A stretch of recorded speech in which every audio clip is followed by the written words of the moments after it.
एक बार फिर से आप सभी का स्वागत है मेरी YouTube channel Hindi audio book में। टाइम मशीन के पिछले 5 एपिसोड आपको कैसे लगे ये मुझे कमेंट में जरूर बताइएगा। और आज हम सुनने वाले हैं टाइम मशीन ऑडियो बुक का एपिसोड 6। तो चलो दोस्तों शुरू करते हैं टाइम मशीन को।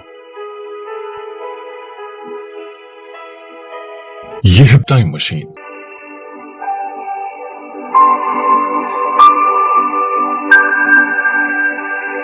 तो चलिए कहानी को आगे बढ़ाते हैं। जब मैंने अपनी आंखें खोली तो मैं हैरान था। मेरा दम घुटने लगा था। मैं समुद्र की गहराई में डूबता चला जा रहा था। मैंने अपने आप को संभाला और तैरते हुए ऊपर आया। मैंने देखा सामने वही समुद्र का किनारा है जहां से मैं कूदा था। पवन तो रोशनी के साथ चला गया था, परंतु मैं उसी समुद्र में रह गया था। मैं इतना तो समझ चुका था कि पवन और बाकी बच्चे इसी रोशनी की वजह से गायब हुए हैं और ये कोई बाहरी दुनिया का माया जाल है। पर ये किसने किया है और क्यों किया है, ये राज पता लगाना था। मैंने तुरंत अपनी शक्तियों का उपयोग किया और वर्तमान समय में पहुंच गया। मैं तुरंत घर पहुंचा। देखा तो राजकुमारी और हुस्ना मायूस बैठे हुए थे। साथ ही साथ मेरी मम्मी की आवाज आ रही थी। मैं समझ गया था कि घर के अंदर और घर के बाहर दोनों ओर से मुसीबत ने मुझे घेर लिया है। एक बार मन में विचार आया क्यों ना फिर से घर से बाहर निकल जाऊं, पर मम्मी इतने दिनों बाद घर वापस आई है। मैं चुपचाप मुंह लटकाए अंदर आया और हुस्ना ने कहा, क्या हुआ, पवन मिला? मैंने कहा नहीं। तभी मम्मी ने जोर से आवाज लगाई, लो आ गया तुम्हारा सपूत। पापा भी बेडरूम से बाहर आए। मम्मी ने कहा, यह दिन देखना रह गया था मुझे। पढ़ा लिखा कर शिक्षक बनाया, सभी बुराइयों से दूर रखा और तूने 1 महीने के अंदर बिना बताए शादी कर ली, वो भी 2 शादियां। पापा ने बीच में ही कहा, अरे भाग्यवान, तुम्हारी ज्यादा फिक्र है उसे, इसलिए 2 बहुएं लाया है। मम्मी ने डांटते हुए कहा, तुम तो रहने ही दो, क्या पता कहां से लाया है, क्या पता भगा कर लाया है। पापा ने कहा, देखो तो सही इनको, कितनी प्यारी और सुंदर है दोनों। मम्मी ने कहा, मेरी आंख फूटी हुई नहीं है, दिखता है मुझे, पर एक ही लाया होता। मैंने कहा, मम्मी दोनों मुझसे प्यार करती हैं और हालात ऐसे थे कि मैंने दोनों से शादी कर ली। मम्मी ने नाराज होते हुए कहा, पर मैंने भी गांव में कितनी प्यारी लड़की देखी थी, अब मैं उनके घर वालों को क्या जवाब दूंगी। मैंने कहा, मम्मी अब ये नाराजगी छोड़ो, मुझे कुछ अलग चिंता लगी हुई है। हुस्ना का भाई खो गया है। मम्मी ने कहा, तो चल पुलिस स्टेशन, वहां रिपोर्ट लिखा दे। मैंने टीवी चालू करके दिखाया। समाचार में चारों तरफ सिर्फ बच्चों के लापता होने की खबर थी। मैंने राजकुमारी से कहा, तुम मेरे साथ यहां आओ। राजकुमारी उठी और बेडरूम में आ गई। मैंने राजकुमारी से कहा, मुझे ये पता चल गया है कि पवन खुद गायब नहीं हुआ है, बल्कि उन बच्चों के पीछे गया उन्हें बचाने के लिए। समुद्र में कोई भूकंप नहीं हुआ था, बल्कि आकाश से रोशनी समुद्र पर पड़ी और सभी बच्चे गायब होने लगे। राजकुमारी ने कहा, अगर होने वाली घटना का संबंध आकाश से है तो जरूर मेरी मां को ये पता होगा। जरूर ये तुम्हारे लिए कोई संकेत है, तुम पर कोई भारी संकट आ सकता है। सोच लो, तुम अपनी जिंदगी खतरे में क्यों डालना चाहते हो। मैंने कहा, यहां मेरी जिंदगी से बढ़कर इन बच्चों की जिंदगी है। ये हमारे आने वाले कल का भविष्य है। इनके साथ कोई भी अनहोनी नहीं होनी चाहिए। तुम मेरी चिंता मत करो, मेरे साथ मेरे माता पिता का आशीर्वाद और तुम लोगों का प्यार है। ठीक है, तो मैं अभी निकलता हूं। मैं और राजकुमारी सबके सामने आ गए। मैंने कहा, मम्मी, मैं हुस्ना के भाई पवन को लेने जा रहा हूं। साथ ही साथ बहुत से बच्चे गायब हो गए हैं। मेरी मम्मी ने कहा, क्यों, तू क्यों जा रहा है? वो काम पुलिस करेगी, तेरा वहां क्या काम? तू क्या अपने आप को जेम्स बॉन्ड समझने लगा है? मैंने कहा, नहीं मम्मी, पर मेरे बगैर उन्हें वापस कोई नहीं ला सकता। तुम अपना ध्यान रखो, मैं जल्दी ही वापस आऊंगा। मम्मी ने कहा, तू तेरी डायलॉग बाजी बंद कर और जा जल्दी से। ऐसे बोल रहा है जैसे सरहद पे लड़ाई लड़ने जा रहा है। और कुछ ले जाना है साथ में तो अब तेरी पत्नियों को बोल, अब मुझे परेशान मत करना। मम्मी उठी और अपने कमरे में चली गई। राजकुमारी ने कहा, तुम कहो तो मैं भी चलूं? मैंने कहा, नहीं, तुम और हुस्ना मम्मी पापा का ध्यान रखना, मैं तुम्हारी मां के पास जा रहा हूं। ये बोलकर मैंने अपना बैग लिया और घर से निकल गया। मैंने मंत्र पढ़ा, रोशनी आई, मैंने रोशनी में प्रवेश किया और फिर से मैं था मंगल ग्रह पर यह क्या, मैंने जैसा मंगल ग्रह देखा था ये बिल्कुल उसके विरुद्ध था। चारों तरफ अफरा तफरी मची हुई थी। ऐसा लग रहा था जैसे किसी ने यहाँ पर हमला किया हो। मैं भागते हुए सीधे राजमहल के अंदर गया। मैंने अंदर जाकर देखा तो राजा जी एक बेड पर लेटे हुए हैं। उनके पास ही झुन्नू बैठा हुआ है। झुन्नू ने जैसे ही मुझे देखा वो उठ खड़ा हुआ, दौड़ते हुए मेरे पास आया। बहुत डरा हुआ था झुन्नू, उसके पैर कांप रहे थे। उसने कहा, अच्छा हुआ तुम आ गए, इस समय तुम्हारी सबसे ज्यादा जरूरत है। मैंने आश्चर्य से पूछा, ऐसा हुआ क्या यहाँ, किसने की ये हालत यहाँ की? झुन्नू ने कहा, यहाँ सब उथल पुथल हो गया। तुम्हारे जाने के कुछ दिन बाद ही यहाँ बहुत ही भयानक जीव आए थे, जिनका शरीर तो इंसानों का था पर सिर अलग प्राणियों का था। उन लोगों ने यहाँ आकर तबाही मचाई और तुम्हारे बारे में पूछ रहे थे। उन्हें तुम्हारी तलाश थी। हमारे राजा और रानी ने उनका डट कर सामना किया, परंतु वो बहुत शक्तिशाली थे। उन्होंने राजा को मूर्छित कर दिया और रानी को उठा ले गए। मैंने कहा, कहाँ ले गए उन्हें? झुन्नू ने कहा, वो तुम्हें पाना चाहते थे, इसलिए यहाँ के लोगों को बहुत पीटा। पर तुम पहली बार यहाँ आए थे तो एक जहाज के सहारे आए थे, और आते समय तुमने उस जहाज के कैप्टन से झगड़ा किया था। उस कैप्टन ने अपना बदला लेने के लिए उन लोगों को ये बता दिया कि तुम भारत से हो। ये सुनकर मैं समझ गया कि भारत से ही बच्चे क्यों गायब हुए। वो भी मुझे संदेश देना चाहते थे, पर वो लोग मुझसे चाहते क्या हैं? झुन्नू ने कहा, तुम्हारा पता जानने के बाद भी वो रानी को अपने साथ ले गए। मैंने कहा, कहां लेकर गए? झुन्नू ने कहा, वो लोग उन्हें आकाश गंगा के पार एक ग्रह पर ले गए हैं। मैंने कहा, यहाँ तो बहुत सारी आकाश गंगाएं हैं। झुन्नू ने कहा, वो जो नीले रंग का प्रकाश लिए हुए है, उसी आकाश गंगा के ठीक पीछे वो ग्रह छुपा हुआ है। मैंने कहा, मुझे उस ग्रह का नाम नहीं पता और ना ही मैं कभी उस ग्रह पर गया हूं। मैं अपनी शक्तियों से सिर्फ उसी ग्रह पर जा सकता हूं जिसका मुझे नाम पता हो या फिर उसकी छवि मेरे स्मरण में हो, पर उस ग्रह को मैंने कभी देखा नहीं। झुन्नू ने कहा, तुम उसकी चिंता मत करो, तुम मेरे साथ यहाँ आओ, मैं तुम्हें कुछ दिखाता हूँ। मैं झुन्नू के साथ गया। झुन्नू ने मुझे एक यान दिखाया जो बहुत ही अलग था। ऐसा यान मैंने कभी नहीं देखा था। झुन्नू ने बताया कि ये यान उन्हीं लोगों का है।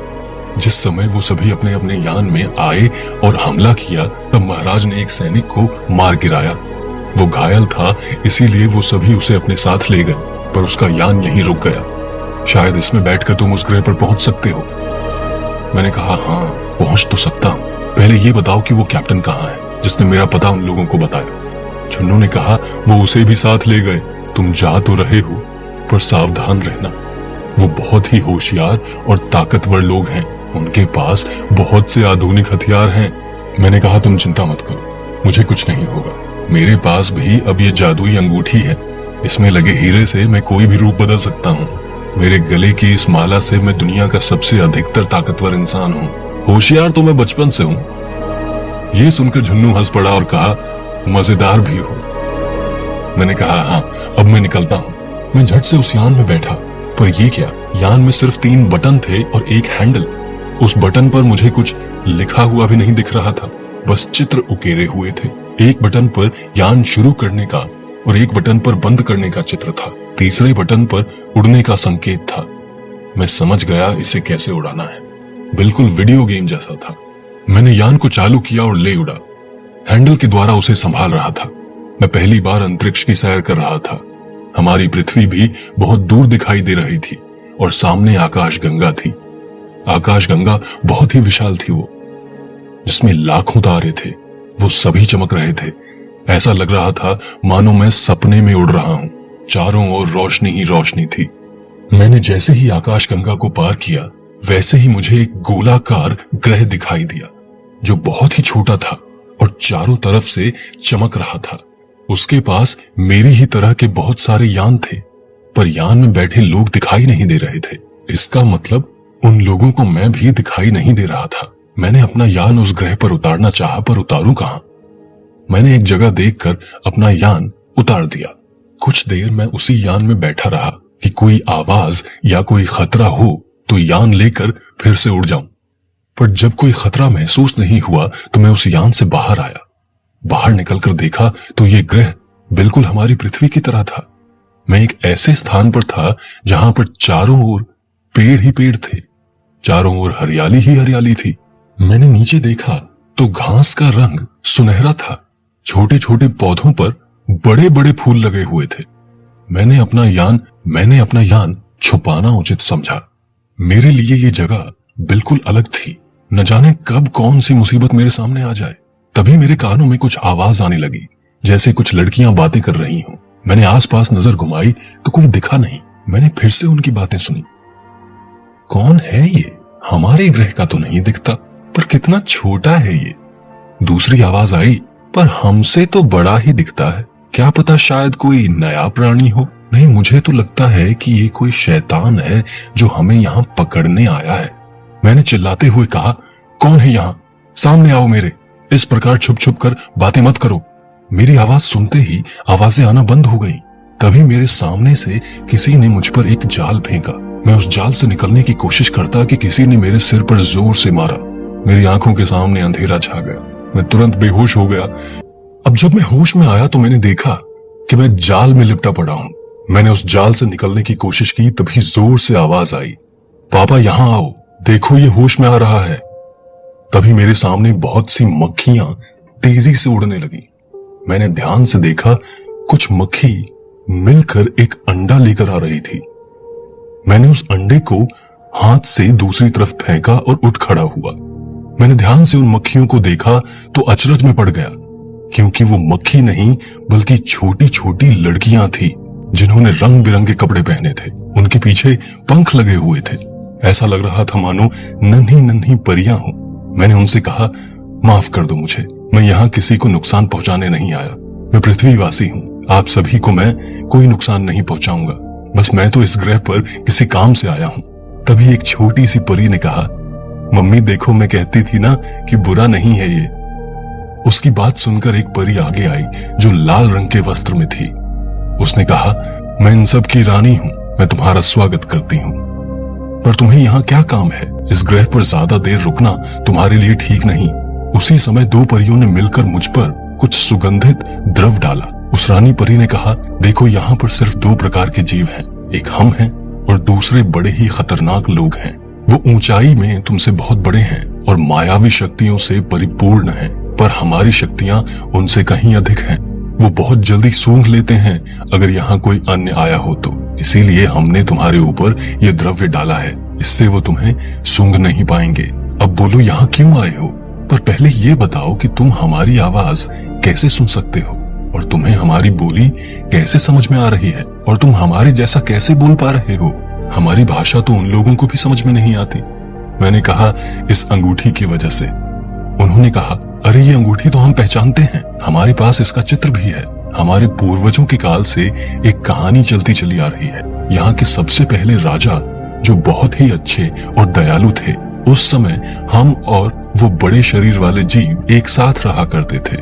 उस समय सिर्फ हम परियों के पास शक्तियां थी, उनके पास नहीं थी। उस समय वो हमारी महारानी से हमेशा मिलने आते थे। उन्होंने मायावी शक्ति प्राप्त करने का राज पूछा। उस समय हमारी महारानी ने राजा को बताया कि हमारे ग्रह की तरह एक और ग्रह है जिस पर जीवन है। वहां उस ग्रह के गर्भ में मायावी शक्ति का भंडार है। तुम वहां जाओ और मायावी जल ले आओ। उस जल को यहाँ के सरोवर में डाल दो। जो उस सरोवर के पानी को पिएगा उसे अपार शक्ति मिलेगी। उस समय हमारे राजा वहां गए और मायावी जल के साथ ही उन्होंने अन्य मायावी शक्तियां प्राप्त कर ली। उस जल से यहाँ के सभी लोग मायावी हो गए। एक समय ऐसा आया कि वो पृथ्वी पर राज करने लगे। उस समय उन्होंने पृथ्वी के एक मानव को यह अंगूठी पृथ्वी के गर्भ से दिलाई, परंतु वापस आने के बाद अचानक उनकी मौत हो गई। यहाँ पर रहने वाले सभी बड़े शरीर वाले हम पर जुल्म करने लगे। हम आकार में बड़े हुआ करते थे, पर आसानी से छुप कर रहने के लिए हम छोटे बनकर रहते हैं। हमारी महारानी ने दूरदृष्टि से ये बताया कि एक पृथ्वीवासी ये अंगूठी पहनकर आएगा और हमें हमारी आजादी पुनः लौटाएगा। इसलिए हम ये भी जान गए हैं कि तुम ही वो पृथ्वीवासी हो जो हमें आजादी दिलवाओगे। मैंने कहा, शाबाश, बकरा दिखा नहीं कि आ गए बलि देने। पहले मेरी बात सुन लो। इन लोगों ने पृथ्वी से बहुत से बच्चे और मंगल ग्रह की रानी को यहाँ ले आए हैं। मैं उन्हें इन शैतानों से बचाने आया हूँ। अगर तुम सभी मेरी मदद करोगे तो मैं तुम्हें भी इनसे आजादी दिलवा दूंगा। उन परियों की रानी ने कहा, हम तैयार हैं, हमें तुम्हारी बात ठीक लगती है। मैंने कहा, सबसे पहले आप लोग छोटे से बड़े हो जाइए। मेरी आंखें दुखने लगी। इतना गौर से देखते देखते पलक झपकते ही सब आकार में मेरे जितने बड़े हो गए। मैंने रानी से कहा, अब ठीक है। उन्होंने मुझे अपने घर बुलाया। मैं भी उनके साथ चल दिया। कुछ ही दूर जंगल में उनका घर था जो पेड़ों और पत्तियों से बना था। उनके घर बड़े ही छोटे छोटे थे। मैंने देखा कि उस छोटे से घर में सभी कैसे घुसते चले जा रहे हैं। मैं भी उस घर में घुसा तो मेरी आंखें फटी की फटी रह गई। बाहर से लकड़ी का छोटा सा दिखने वाला घर, अंदर से राजमहल था। अंदर बड़ा सा राज दरबार था। वहां सैकड़ों लोग थे। रानी ऊंचाई पर बैठी हुई थी। मैं उनके पास गया और झुककर प्रणाम किया। रानी ने मुझे बैठने का इशारा किया और मैं बैठ गया। रानी ने दरबार में उपस्थित सभी लोगों से कहा, ये पृथ्वीवासी वही है जिसका हमें बरसों से इंतजार था। हम सभी को इनका साथ देना है। हमारे दुश्मनों ने इनके ग्रह के बच्चों को उठा लिया है। बच्चों को उठाने और यहाँ लाने का क्या कारण है, इसका पता लगाओ। एक पुरुष उड़ते हुए आगे आया और कहा, आप मुझे इजाजत दो, मैं पता लगाता हूँ। रानी ने इजाजत दी और वो उड़कर चला गया। रानी ने कहा, जब तक वो पता लगाकर आता है आप कुछ भोजन कर लें। सभी उपस्थित लोग वहां से चले गए। रानी और मैं भोजन करने बैठे। मैंने रानी के साथ बैठकर भोजन किया। मैंने रानी से पूछा, क्या यहाँ सिर्फ रानी है, राजा नहीं होते क्या? रानी ने कहा, यहाँ परियां ही रानी बनती हैं। अभी तक मेरा विवाह नहीं हुआ। विवाह होने के बाद भी हम ही यहाँ की रानी होंगे और हमसे विवाह करने वाला व्यक्ति प्रजा की रक्षा का कार्य करता है। मैंने कहा, और आपके माता पिता कहाँ हैं? उसने कहा, उन शैतानों ने धोखे से उन्हें मार दिया। मुझे भी उन लोगों से मेरे माता पिता की मौत का बदला लेना है। तभी वो पुरुष उड़ता हुआ आया, आकर हमारे सामने खड़ा हो गया। मैंने कहा, क्या हुआ? उसने कहा, सच में इनके जैसे बहुत से छोटे छोटे बच्चों को कैद में रखा गया है। वहीं पर एक सुंदर सी स्त्री को एक पिंजरे में रखा गया है। वहीं पर एक और महिला थी जो दिखने में तो बहुत सुंदर थी, पर वहां लोग कह रहे थे कि वो पिंजरे में कैद सुंदरी की बहन है। ये सुनकर तो मेरे रोए कांप गए। मैंने कहा, और क्या देखा तुमने? उसने कहा, वहां सभी बड़े शरीर वाले शैतानों पर उस औरत की हुकूमत चल रही है। ऐसा लग रहा था जैसे सभी उसके गुलाम हैं। मैंने ये भी सुना कि शैतानों के राजा और उस सुंदर महिला का विवाह होने जा रहा है, जिसमें उन बच्चों की बलि दी जाएगी। मैंने घबराकर कहा, नहीं, ऐसा नहीं होना चाहिए। जल्दी से उन बच्चों को छुड़ाना होगा। मेरे हाथ पैर कांपने लगे थे। तभी रानी ने मेरे कंधे पर अपना हाथ रखा और कहा, शांत हो जाओ, मन पर काबू रखो, सब ठीक हो जाएगा। उन्होंने तुरंत आदेश किया कि सभी लोगों को बुलाओ। मैंने कहा, आप तो युद्ध चाहती हैं, पर इसमें बच्चों को खतरा हो सकता है। पहले मुझे चुपके से उन बच्चों को सुरक्षित निकालना चाहिए। रानी ने कहा, बोलो क्या योजना है तुम्हारे पास? मैंने कहा, पहले मैं वहां जाऊंगा और उन बच्चों को छुड़ाकर यहाँ लाऊंगा। उसने कहा, पहरा बहुत सख्त है। मैंने कहा, उनकी कमजोरी क्या है, उन्हें कैसे मारा जा सकता है? रानी ने कहा, वो सभी हमसे बड़े शरीर वाले हैं। उनका शरीर तुम्हारी और हमारी तरह ही है, पर सिर हमारी तरह नहीं है। मैंने कहा, हाँ, पृथ्वी पर पाए जाने वाले जानवरों जैसा है। रानी ने कहा, वही उनकी कमजोरी है। यदि उनके गले पे एक भी चोट आए तो वो सहन नहीं कर पाते हैं। उनके पास जादुई शक्ति है, पर हमसे कम है। पर तुम्हारे पास जितनी शक्ति है उतनी यहाँ किसी के पास नहीं। तुम आसानी से उनसे लड़कर उनका विनाश कर सकते हो। मैंने कहा, उनका विनाश करना क्या ठीक रहेगा? रानी ने कहा, अगर तुम इनका विनाश नहीं करोगे तो एक दिन तुम्हारा ग्रह और हमारा ग्रह खत्म हो जाएगा। मैंने कहा, ठीक है, पहले मैं अकेला जाऊंगा। रानी ने कहा, नहीं, हम भी तुम्हारे साथ चलेंगे, बस मक्खियों के रूप में। तुम उनका ध्यान भटकाना और हम उन बच्चों को ले उड़ेंगे। मैंने कहा, ठीक है। मैंने भी झट से एक मक्खी का रूप ले लिया और उनके साथ उड़ चला। कुछ ही दूरी पर एक बड़ा सा मरुस्थल था। मैंने रानी से कहा, एक तरफ यहाँ ऐसी हरियाली और दूसरी तरफ मरुस्थल क्यों है? रानी ने कहा, ये ऐसे ही स्थान पर रहना पसंद करते हैं। हम हमेशा हरियाली में रहते हैं। इन्होंने कभी खिलता हुआ फूल नहीं देखा होगा, इसलिए इनके अंदर दया और रहम नहीं है। ये बड़े ही खतरनाक हैं। देखो, ये सामने जो टीला है उसके भीतर ही बच्चों को रखा है। अब तुम उनका ध्यान भटकाओ और हम अंदर जाते हैं। मैंने कहा, ठीक है। मैं जल्दी से अपने असली रूप में आ गया। मैंने सामने से बड़े से चट्टान को अपनी शक्ति से फोड़ दिया, जिससे एक जोरदार धमाका हुआ। देखते ही देखते मेरे सामने बहुत से बड़े शैतान खड़े हो गए। मैं वहां से भागने लगा, वो भी मेरे पीछे भागे। मैं थोड़ा दूर आ गया टीले से। मैंने अपना सरिया निकाला तो वो हंसने लगे। वो मुझसे बहुत बड़े दिख रहे थे। उन्होंने मुझे देखा और कहा, देखो, ये बच्चा हमें इससे मारेगा। मैंने तुरंत अपना आकार बढ़ाना शुरू किया और उनसे भी बड़ा हो गया। जब तक मुझ पे हमला करते या कोई जादू करते, तब तक मैंने उनके गर्दन पर वार करना शुरू कर दिया। मैंने देखा कि सभी परियां बच्चों को लेकर उड़ रही हैं। मुझे लगा अब बच्चे सुरक्षित हैं, पर इनके राजा तक पहुंचना ही होगा। तभी उन्होंने मुझ पर एक प्रकाश से भरा गोला फेंका और मैं वहीं गिर पड़ा और मैं अपने पूर्व आकार में आ गया। तभी मेरी नजर आकाश की ओर पड़ी। मैंने देखा परियों का झुंड आकाश में चक्कर काट रहा है। उन परियों ने आग के गोले बरसाने शुरू किए। मैं भी संभलते हुए उठा कि पवन घोड़े के रूप में तेजी से आया। मैं झट से उस पर बैठ गया। पवन मुझे लेकर उड़ गया। पवन और मैं उसी जगह पहुंचे जहां परियों ने सभी बच्चों को पहुंचाया था। मैं तुरंत पवन से नीचे उतरा और पवन भी बच्चे के रूप में आ गया। मैंने उससे गले लगाया। मैंने पवन से कहा, तू इस तरह क्यों आया? तुझे कुछ हो जाता तो? पवन ने कहा, मुझे तुम पर विश्वास था कि तुम इन बच्चों के लिए जरूर यहाँ आओगे। मैंने सभी बच्चों को और पवन को उस परियों के घर में मैं सभी बच्चों को और पवन को उन परियों के घर में ले गया। तभी तक सभी परियां भी वहां आ गई। परियों ने कहा, हमने बच्चों को तो बचा लिया, पर उनका टीला पूरी तरह से बर्बाद हो गया है। अब वो जल्दी ही आक्रमण करेंगे। पवन ने मुझसे कहा, सावधान हो जाओ, क्योंकि सुल्ताना भी है यहाँ पर। मैंने कहा, सुल्ताना को तो मैं मार चुका हूँ। पवन ने कहा, वो भूतकाल से यहाँ आई है। उसने भी समय का सफर किया है अपनी शक्ति से।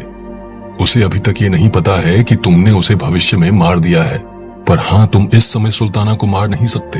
अगर मारोगे तो भविष्य बदल जाएगा। तुम जानते हो, अगर भविष्य बदला तो तुम्हारे हाथ से राजकुमारी और ये अंगूठी दोनों गायब हो जाएंगे। ये बीता हुआ समय पूरी तरह बदल जाएगा। अब ये तुम्हारे हाथ में है कि क्या करना है। तो चलिए कहानी को आगे बढ़ाते हैं। पवन की बातें सुनकर मैं चिंतित हो गया कि अब क्या करूं। ये मेरे सामने बहुत बड़ी चुनौती आ गई थी।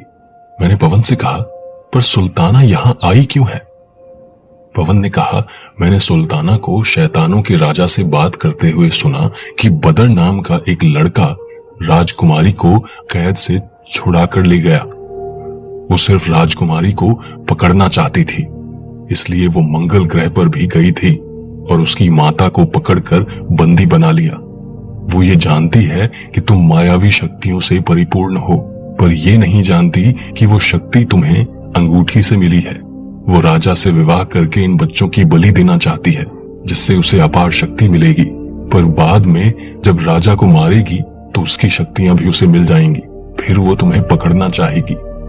मैंने कहा, पर उसने समय की यात्रा की कैसे? पवन ने कहा, जब तुम राजकुमारी को ले आए तो गुस्से से उसका खून खौल उठा। उसने उसी समय काले पिरामिड में जाकर राजा को बुलाया। शैतानों के राजा वहां पर आए और सिर्फ ये कहा कि उसने राजकुमारी ही नहीं बल्कि उसकी माता और तुम्हारी बहन को भी उस कैद से मुक्त करा दिया है। ये सुनकर उसने भविष्य में आने की मांग की। शैतानों के राजा उसे भविष्य में ले आए। वो अपनी शक्ति से यहाँ नहीं आई है। मैं समझ गया कि मुझे अब क्या करना है। मैंने पवन से कहा, तुम और ये सभी परियां सिर्फ बच्चों का ध्यान रखो। मैं अभी जाकर उनका ये खेल समाप्त करता हूँ। मैंने मंत्र पढ़ा और पलक झपकते ही मक्खी का रूप धारण किया। मैं वहां से उड़कर उनके महल की ओर जाने लगा। सूखे मरुस्थल में सिर्फ एक बालू से बना महल था। मैं झट से पहुंचा। मैंने देखा कि जगह जगह पर पहरा है। मैंने छुपते छुपाते महल में प्रवेश किया। मैंने देखा कि महल में अफरा तफरी मची हुई है। सभी युद्ध की तैयारी में लगे हुए हैं। मैं झट से राजा के कक्ष में पहुंचा।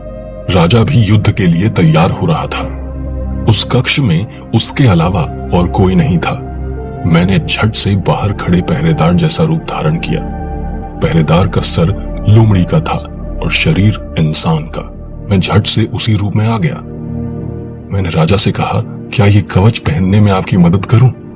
राजा ने मुड़कर मुझे देखा। वो देखने में बहुत ही खतरनाक था। उसका सर भैंसे का था। उसकी आंखें लाल सुर्ख थीं और बड़े बड़े सींग थे। उसने कहा, आओ, मैं तुम्हें ही बुलाने वाला था।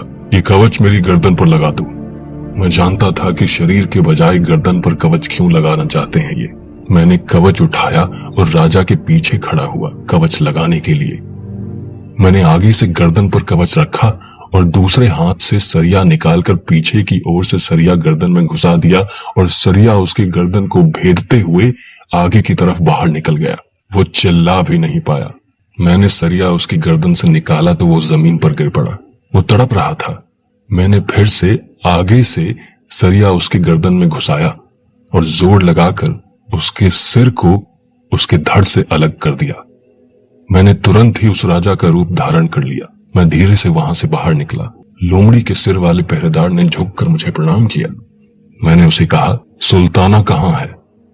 उस पहरेदार ने कहा, सुल्ताना अभी युद्ध के लिए तैयार होने अपने कक्ष में गई है। मैंने कहा, ठीक है। मैं वहां से निकला और एक शैतान को लेकर सुनसाने में गया और सरिये से वार करके उसे मार दिया। मैं तो उनके राजा के रूप में था, इसलिए वो आसानी से मेरे बिछाए हुए जाल में फंसने लगे थे। मैंने सभी शैतानों को अलग अलग ले जाकर मार दिया। जितने भी शैतान थे सभी मारे गए। अब कोई नहीं बचा था। सिर्फ बचा था वो लोमड़ी के सिर वाला पहरेदार और वो सुल्ताना। पहरेदार मेरे पास स्वयं आया और कहा, आपने मेरा रूप धारण करके राजा को मारा, ये मैंने देखा था। मैं ये सुनकर हक्का बक्का रह गया। मैंने कहा, फिर तुमने मुझे? उसने मुझे चुप कराते हुए कहा, मैंने आपको इसलिए नहीं रोका क्योंकि ये सब सुल्ताना की बातों में आकर गलत रास्ते पर जा रहे थे। हमारी जाति का विनाश इसके कारण ही होना था। जो अच्छे लोग थे वो राजा से और हमसे दूर चले गए। मेरे साथी यहाँ से पहले ही जा चुके हैं। मैं यहाँ से इसलिए नहीं गया था कि मेरे पिताजी पहले यहाँ के राजा थे। इस सुल्ताना के कहने पर ही मेरे पिताजी को इसने मारा और खुद राजा बन गया। मुझे इसने गुलामी की जिंदगी दी। चाहो तो आप मुझे भी मार सकते हो। मैंने कहा, नहीं, मैं तुम्हें नहीं मारूंगा। तुम अच्छे हो। अब से तुम यहाँ के राजा हो।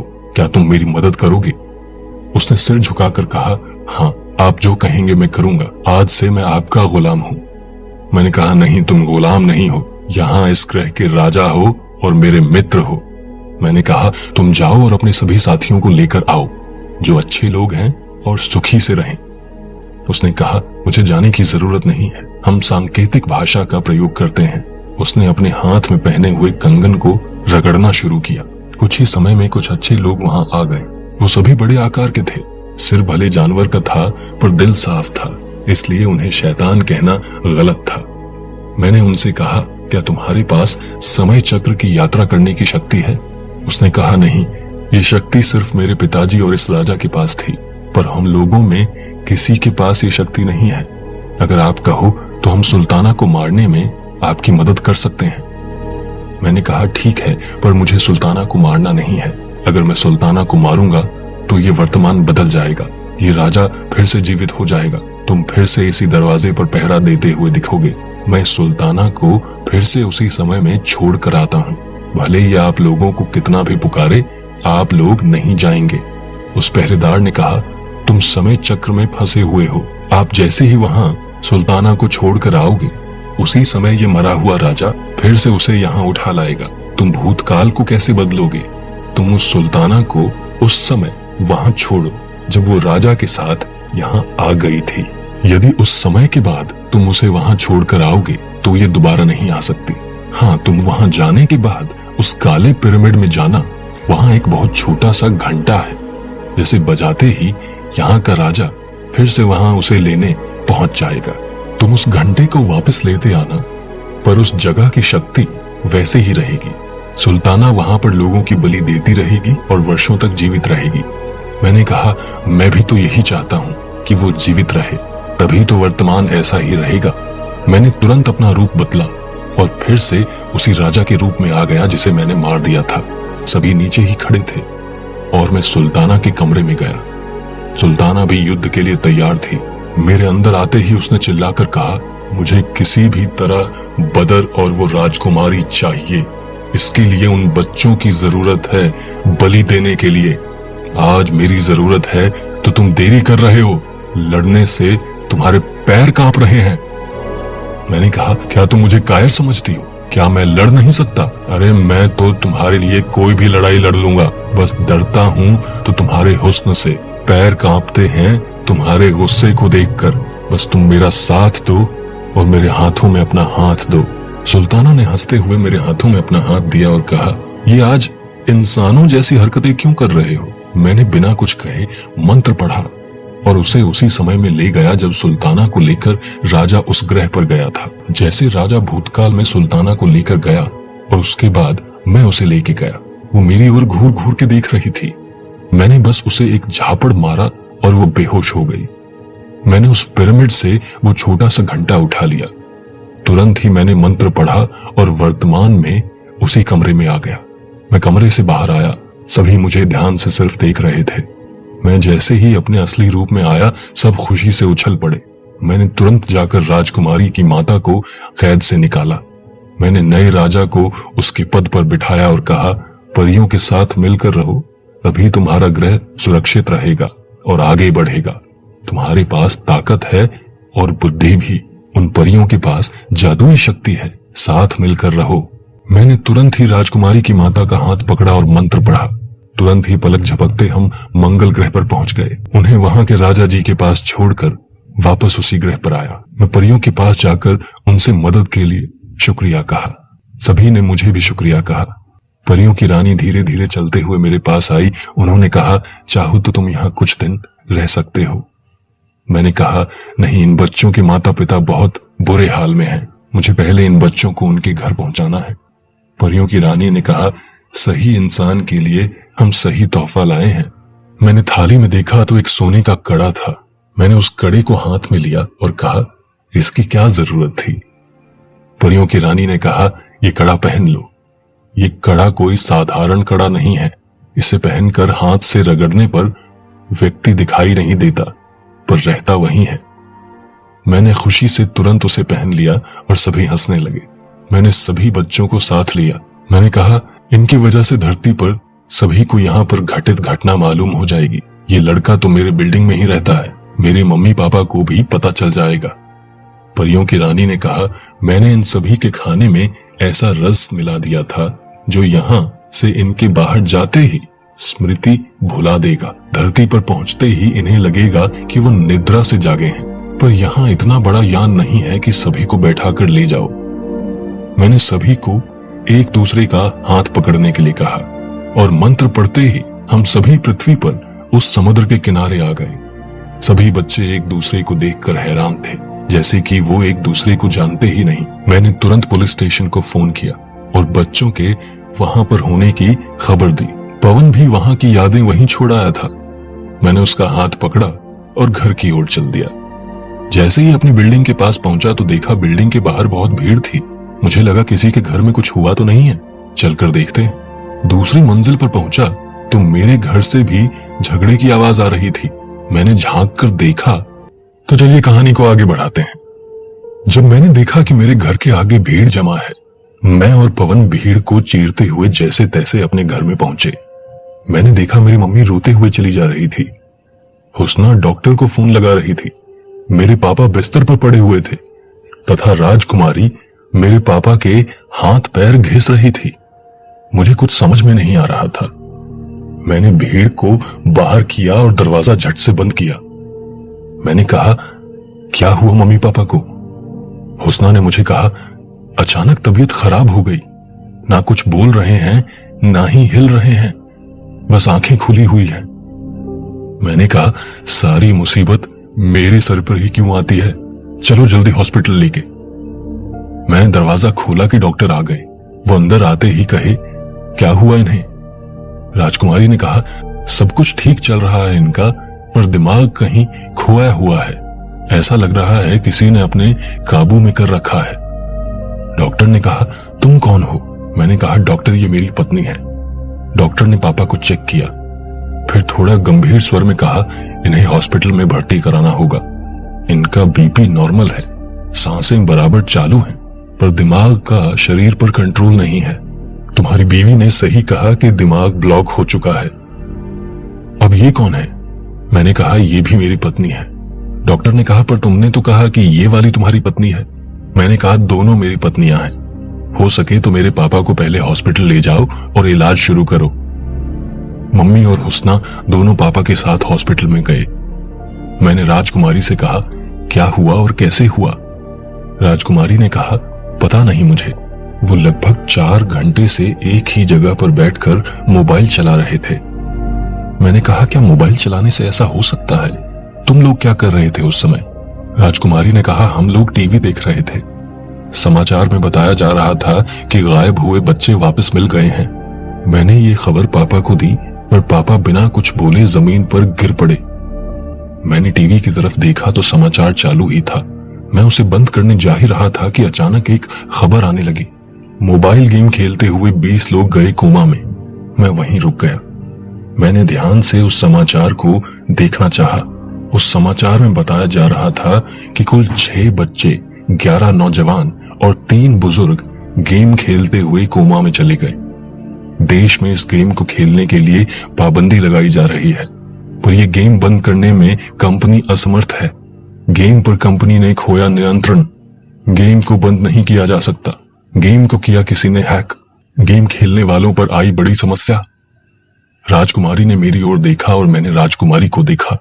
राजकुमारी ने तुरंत पापा का मोबाइल लाकर मुझे दिया। मैंने देखा मोबाइल में गेम अभी भी चालू है। मैंने देखा गेम ऑनलाइन खेला जा रहा है और मेरे पापा 5वें लेवल पर कैद थे। उस गेम में कई लोग अलग अलग जगह और अलग अलग लेवल पर कैद थे। गेम ऑनलाइन था, इसलिए साफ दिखाई दे रहा था। एक गेम का इंसान पर इतना प्रभाव मैंने ना ही पहले देखा था और ना ही कभी सुना था। ये कैसे हो सकता है? राजकुमारी ने कहा, यह गेम सिर्फ गेम नहीं बल्कि इस पर कोई जादुई प्रभाव दिखाई दे रहा है। अगर ऐसा ही रहा तो जो लोग इस गेम को खेलेंगे वो इसमें फंस जाएंगे। इस गेम का असर पूरी दुनिया के बच्चों और नौजवानों पर होगा। जरूर कोई है जो इंसानी दिमाग का नियंत्रण करके कुछ गलत करना चाहता है। राजकुमारी ने कहा, हम पहले इस गेम की कंपनी के मालिक के पास चलते हैं। जरूर वहीं जाकर हमें इस गेम की सही जानकारी मिलेगी। मैंने कहा, पर पिताजी। राजकुमारी ने कहा, उनका ध्यान रखने के लिए हम लोग हैं। पापा को ठीक करने के लिए पहले तुम्हें उस गेम से पापा को आजाद कराना पड़ेगा। तुम जाओ और उस गेम पर किसका कंट्रोल है पता लगाओ, उसकी धुलाई करो और गेम से सभी को मुक्त कराओ। मैंने कहा, ठीक है, पर यदि मुझे कोई समस्या हुई तो? राजकुमारी ने कहा, तुम चाहो तो मुझे अपने दिमाग के संपर्क में रख सकते हो, क्योंकि मैं अब तुम्हारी पत्नी हूं और हम दोनों के पास ही शक्ति है। हम एक दूसरे को दिमाग के जरिए संपर्क में रख सकते हैं। मैंने राजकुमारी को गले से लगाया और वहां से निकल पड़ा। मैंने सबसे पहले उस गेम का नाम अपने मोबाइल के इंटरनेट पर डाला। उस गेम का नाम था एडवेंचर ऑफ लाइफ। ये गेम चाइना के किसी 3rd क्लास कंपनी ने बनाया था, इसलिए उसे आसानी से हैक कर लिया गया था। मैंने उस गेम की कंपनी का पता लगाया तो पता चला कि भारत के मुंबई शहर में भी उसका एक कार्यालय है। मैं झट से उसी ओर चल पड़ा। मैं जैसे ही वहां पहुंचा तो काफी भीड़ लगी हुई थी। लोग उस कार्यालय पर पत्थरों की बारिश कर रहे थे और अपना गुस्सा निकाल रहे थे। मैंने झट से परियों का दिया हुआ कड़ा घिसा, जिससे मैं गायब हो गया। मैं सभी को देख सकता था, पर वो मुझे नहीं देख सकते थे। मैं झट से सबसे बचते हुए उस कार्यालय में पहुंचा। देखा तो कार्यालय में चारों तरफ अफरा तफरी मची हुई थी। सभी के सभी गेम को लेकर हैरान थे। वहां पर बैठे धुरंधर और इंजीनियर गेम को ठीक कैसे करें उसकी चर्चा कर रहे थे। मैं वहीं खड़े होकर सुन रहा था, पर वो मुझे देख नहीं सकते थे। एक गेम के धुरंधर ने कहा, मैं गेम को खेलकर उन्हें छुड़ाने की कोशिश करता हूं। सभी तैयार हो गए। उसे वहां एक कुर्सी पर बिठाकर एक उपकरण उस पर लगाया गया और एक चश्मा उसे लगाया और गेम शुरू किया गया। सामने के लगे मॉनिटर पर वो दिखाई दे रहा था किस प्रकार उसने गेम के 3 लेवल पार किए और चौथे पर आते ही वो फंस गया। ऐसे ही करीब करीब 3 धुरंधर कोशिश किए, पर तीनों ही फंस गए। मैंने गेम की डिटेल की पुस्तक वहां से उठा ली और उनमें से एक उपकरण भी उठा लिया। उसे लेकर मैं उस कार्यालय से बाहर निकला। जल्दी से अपने घर लौटा तो देखा दरवाजे पर ताला लगा हुआ था। मैंने तुरंत ही अपने दिमाग पर जोर देकर राजकुमारी से संपर्क किया। मैंने राजकुमारी से पूछा कि वो कहाँ है। उसने कहा कि मैं अभी अस्पताल से घर आ रही हूँ। मैंने कहा, मैं घर के बाहर हूँ, जल्दी आओ। राजकुमारी जल्दी से आई। मैं तुरंत घर के अंदर गया। मैंने राजकुमारी को उस उपकरण की जानकारी दी। राजकुमारी और मैंने उस गेम की डिटेल पढ़ी। राजकुमारी ने कहा, 4था लेवल बहुत कठिन है और वहीं पर सब कैद हैं, पर तुम्हारे पिताजी तो 5वें लेवल पर कैद हैं। राजकुमारी ने कहा, तुम अगर 7वें लेवल पर जाओगे तो शायद उस दिमाग पर काबू करने वाले जादू को तोड़ सकते हो। शायद ये भी मालूम पड़ जाए कि इसके पीछे किसका हाथ है। मैंने तुरंत ही अपनी टीवी से इस उपकरण को जोड़ा। मैंने राजकुमारी से पूछा कि क्या मेरी जादुई शक्ति इस गेम में काम करेगी? राजकुमारी ने कहा, अंगूठी, कड़ा और ये हार तुम्हारे शरीर से जुड़ा हुआ है। शरीर तुम्हारे मन और दिमाग के कंट्रोल में है। अगर तुम चाहो तो अपनी शक्तियों का उपयोग कर सकते हो, पर यह कड़ा तुम्हारे काम नहीं आएगा, क्योंकि ये सिर्फ शरीर को गायब करता है और तुम्हारा शरीर यहां है। अगर शरीर गायब भी हुआ तो गेम में तुम्हें इसका कोई लाभ नहीं होगा। मैंने गेम चालू किया। तो आइए कहानी को आगे बढ़ाते हैं। अपने दिल को थामे हुए और डर डर के मैं उस गेम को खेल रहा था। राजकुमारी मुझे देखकर हंस रही थी। मैंने कहा, हंसो मत, क्या पता इस गेम में क्या है, कौन सी मुसीबत है इस गेम में, क्या पता कितने लोग इस गेम में फंसे हुए हैं जो कि गेम खेलने में धुरंधर हैं, पता नहीं मेरे साथ क्या होगा। राजकुमारी ने कहा, तुम जाओ तो सही गेम के अंदर, चिंता मत करो, तुम बहुत होशियार हो। मैंने कहा, तुम मुझे होशियार कहती हो और मेरी मम्मी तो मुझे पगला कहकर बुलाती है। राजकुमारी ने कहा, तुम सब ठीक कर दोगे। मैंने कहा, मम्मी तो कहती है कि मैं जहां जाता हूं बने हुए काम बिगाड़ देता हूं। राजकुमारी ने कहा, अब अपना मुंह बंद करो और जाओ, जाके इस गेम का सत्यानाश करो। राजकुमारी ने झट से गेम का बटन दबा दिया। मेरी आंखों के सामने अंधेरा छा गया। ऐसा लगा जैसे मैं बादलों के भंवर में गिरता चला जा रहा हूं। मैंने डर कर आंखें बंद कर ली। अचानक ऐसा प्रतीत हुआ कि मैं गिरा नहीं बल्कि जमीन पर खड़ा हूं। ये क्या, मैं यहाँ अकेला नहीं हूं, बल्कि मेरे साथ बहुत से और लोग खड़े हैं। सभी के सभी ऐसे खड़े हैं जैसे दौड़ के मैदान में खड़े हैं। आजू बाजू इंडिकेटर लगा हुआ है। करीब 12-13 लोग थे, उसमें बच्चे और बूढ़े भी शामिल थे। मैंने हंसते हुए अपने बाजू वाले से कहा, मुझे लगा इस गेम में सिर्फ मैं खेल रहा हूं, आप लोग कहां से आ गए? उसने कहा, गेम ऑनलाइन है मेरे भाई, सब एक साथ खेल रहे हैं। मैंने कहा, पर गेम को नहीं खेलने की हिदायत दी जा रही है, फिर भी लोग खेल रहे हैं। उसने कहा, क्यों, तुम्हें भी तो पता है, फिर भी आए ना खेलने। उसी तरह हम भी खेल रहे हैं कि देखें आखिर होता क्या है, इस गेम पर पाबंदी क्यों लगाई जा रही है। उसकी बातें सुनकर ऐसा लगा इंसान होता ही ऐसा है, जिस काम के लिए मना किया जाए वो जानबूझकर करता है।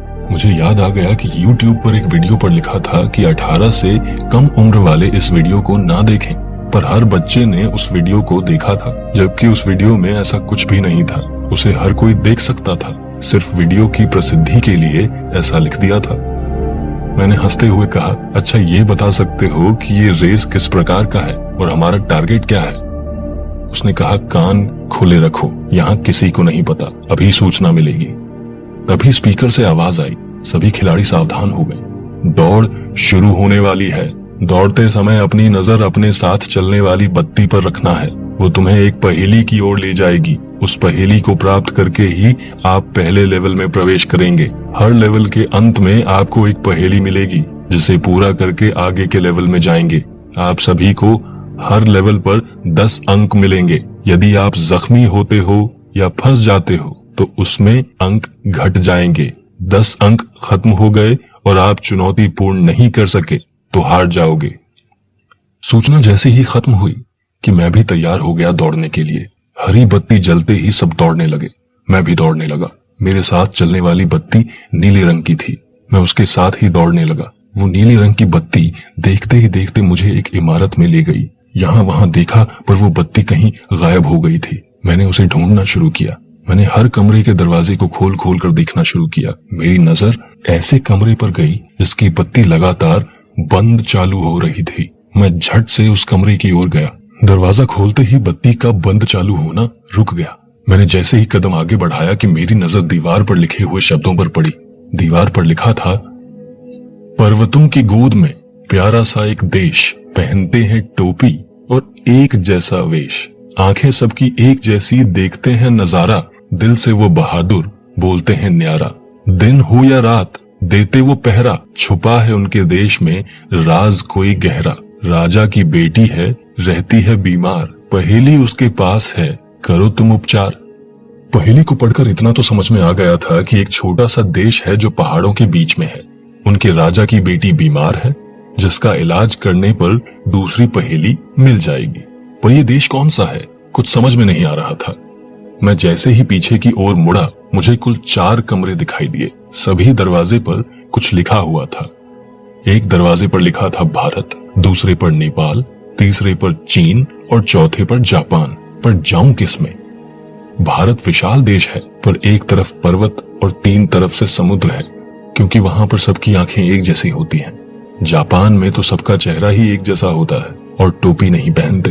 पर नेपाल पर्वत से भरा पड़ा छोटा सा देश है, उसमें सभी टोपी भी पहनते हैं। साथ ही साथ वो बड़े बहादुर होते हैं, इसलिए हम उन्हें बहादुर कहकर पुकारते हैं। मैंने झट से नेपाल लिखा हुआ दरवाजा खोला, पर ये क्या, इसमें तो अंधेरा ही अंधेरा है।